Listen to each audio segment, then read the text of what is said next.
పై మరోసారి కీలక కామెంట్స్ చేశారు అమెరికా అధ్యక్షుడు డొనాల్డ్ ట్రంప్. ఇక ఇరాన్ పని ముగిసింది, నెక్స్ట్ టార్గెట్ క్యూబా అని అన్నారు. ఆ దేశ ప్రభుత్వం అమెరికా జాతీయ భద్రతకు, విదేశాంగ విధానానికి తీవ్రమైన ముప్పుగా మారిందని పేర్కొన్నారు. ముందు ఇరాన్ పని ముగించి తర్వాత క్యూబా సంగతి చూస్తామన్నారు. అయితే ఇది ఎప్పుడో తెలియదన్నారు. ఇజ్రాయెల్ దళాలతో కలిసి అనుకున్న దానికంటే వేగంగానే తమ దళాలు ఇరాన్పై దాడులు కొనసాగిస్తున్నాయన్నారు. వరుస దాడుల వల్ల ఇరాన్ సైనిక సామర్థ్యాలు కూడా భారీగా క్షీణించాయన్నారు. ఈ దాడుల్ని ఎదుర్కోవడానికి వారికి తమలా వైమానిక దళం లేదని పేర్కొన్నారు.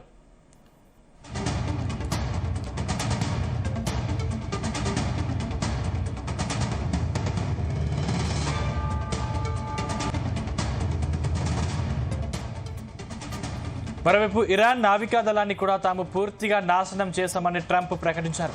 3 రోజుల్లోనే 24 ఇరాన్ నౌకలను తుడిచిపెట్టామన్నారు. దీంతో ఆ దేశ అధికారులు తమ కాళ్ల బేరానికి వచ్చారన్నారు. అణు ఒప్పందంపై చర్చలు జరపడానికి సిద్ధంగా ఉన్నట్లు పలువురు ఇరాన్ అధికారులు తమకు చెప్పారని తెలిపారు. అయితే ఇప్పటికీ ఆలస్యమైందని తాను చెప్పినట్టు పేర్కొన్నారు. టెహ్రాన్ రాజకీయ భవిష్యత్తును పునర్నిర్మించడంలో ఇరాన్ దౌత్యవేత్తలు తమకు సహకరించాలన్నారు. మరోవైపు తమతో ఒప్పందం చేసుకోవడానికి క్యూబా సైతం ఎదురు చూస్తుందని ట్రంప్ పేర్కొన్నారు. పశ్చిమాసియాలో తమ ఆపరేషన్ ముగిసిన తర్వాత అమెరికా విదేశాంగ విధాన ప్రాధాన్యంలో పలు మార్పులు చోటు చేసుకుంటాయన్నారు.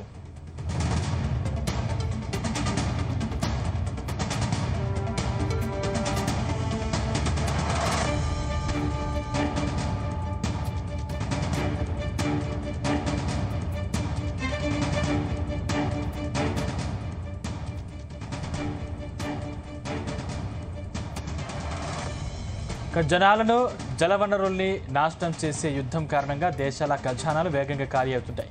ఇప్పుడు ఇరాన్పై బాంబులేస్తూ యుద్ధంలో మునిగిపోయిన ఇజ్రాయెల్ ఆర్థిక కోణంలో వారానికి దాదాపు 27,000 కోట్లు నష్టపోతుందని ఆ దేశ ఆర్థిక మంత్రిత్వ శాఖ అంచనా వేసింది. ఇకనైనా ఇతర దేశాలతో వాణిజ్యాన్ని పెంచుకోవాలని, లేదంటే ఆర్థిక భూమిలో కూరుకుపోతామని ఆర్థిక శాఖ హెచ్చరించింది.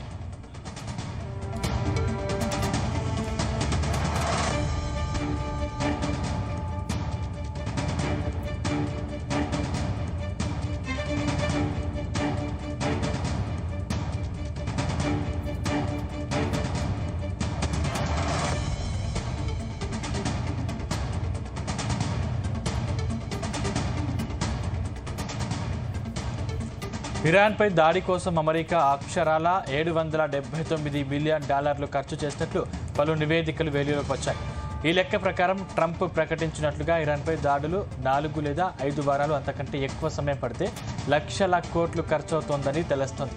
Centre for new American security data ప్రకారం క్యారియర్ స్ట్రైక్ గ్రూపులు పనిచేయడానికి రోజుకు దాదాపు 6.5 మిలియన్లు ఖర్చయ్యాయని తెలిపారు.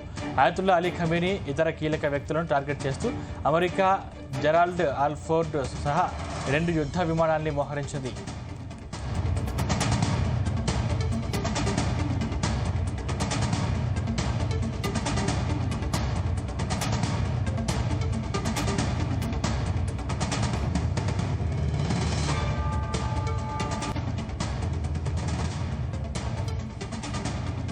దీంతో పాటు విమానాలను తిరిగి తెచ్చుకోవడం, నేవీ నౌకలను మోహరించడం, సైన్యాన్ని సిద్ధం చేసుకోవడంతో పాటు సైనికుల నిత్యావసరాలు, యుద్ధ సామాగ్రి, యుద్ధంలో వినియోగించేందుకు ట్యాంకర్లు, ఇతర వాహనాల కోసం వినియోగించే ఇంధనంతో పాటు వ్యవహారాల కోసం దాదాపు $630 మిలియన్ ఖర్చయింది.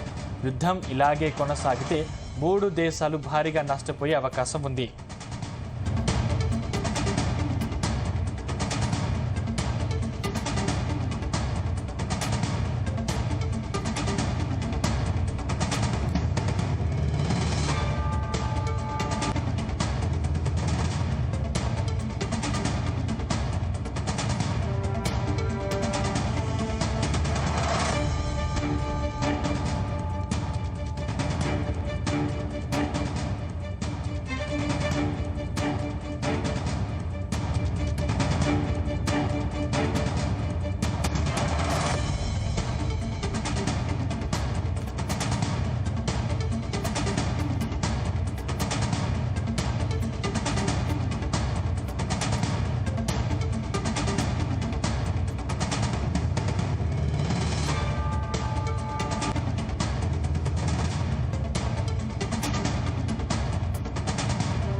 ఇరాన్పై మరోసారి కీలక కామెంట్స్ చేశారు అమెరికా అధ్యక్షుడు డొనాల్డ్ ట్రంప్.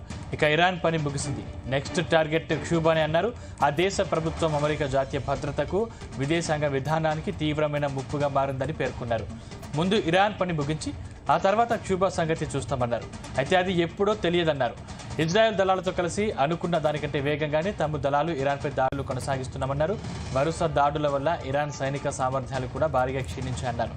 ఈ దాడులను ఎదుర్కోవడానికి వారికి తమలా వైమానిక దళం లేదని పేర్కొన్నారు.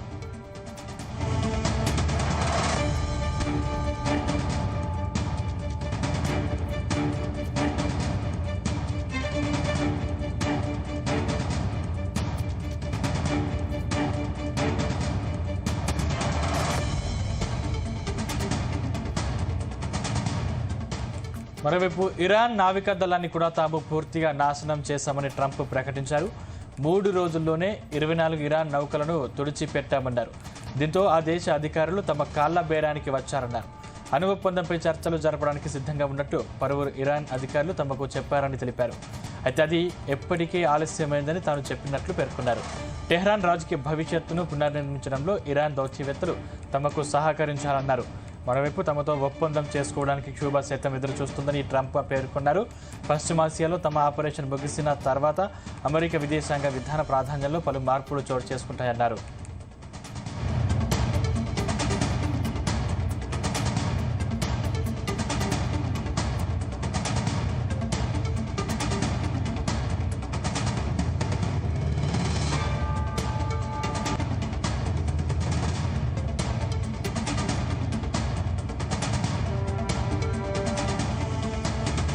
జనాలను, జలవనరులను నాశనం చేసే యుద్ధం కారణంగా దేశాల ఖజానాలు వేగంగా ఖాళీ అవుతుంటాయి. ఇప్పుడు ఇరాన్పై బాంబులేస్తూ యుద్ధంలో మునిగిపోయిన ఇజ్రాయెల్ ఆర్థిక కోణంలో వారానికి దాదాపు 27,000 కోట్లు నష్టపోతుందని ఆ దేశ ఆర్థిక మంత్రిత్వ శాఖ అంచనా వేసింది. ఇకనైనా ఇతర దేశాలతో వాణిజ్యాన్ని పెంచుకోవాలని, లేదంటే ఆర్థిక భూమిలో కూరుకుపోతామని రక్షణ శాఖ హెచ్చరించింది.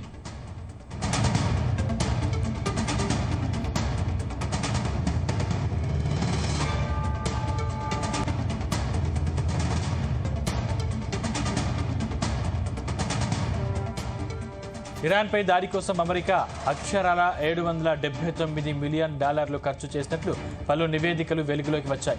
ఈ లెక్క ప్రకారం ట్రంప్ ప్రకటించినట్లుగా ఇరాన్పై దాడులు 4 లేదా 5 వారాలు అంతకంటే ఎక్కువ సమయం పడితే లక్షల కోట్లు ఖర్చవుతోందని తెలుస్తోంది.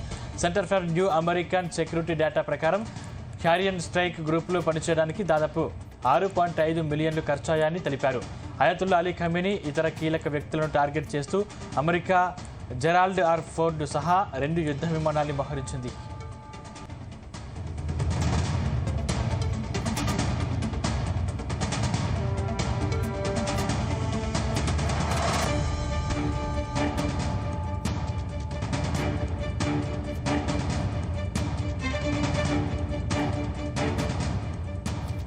దీంతో పాటు విమానాలను తిరిగి తెచ్చుకోవడం, నేవీ నౌకలను మోహరించడం, సైన్యాన్ని సిద్ధం చేసుకోవడంతో పాటు సైనికుల నిత్యావసరాలు, యుద్ధ సామాగ్రి, యుద్ధంలో వినియోగించుకునేందుకు ట్యాంకర్లు, ఇతర వాహనాల కోసం వినియోగించే ఇంధనంతో పాటు వ్యవహారాల కోసం దాదాపు $630 మిలియన్ ఖర్చయింది. యుద్ధం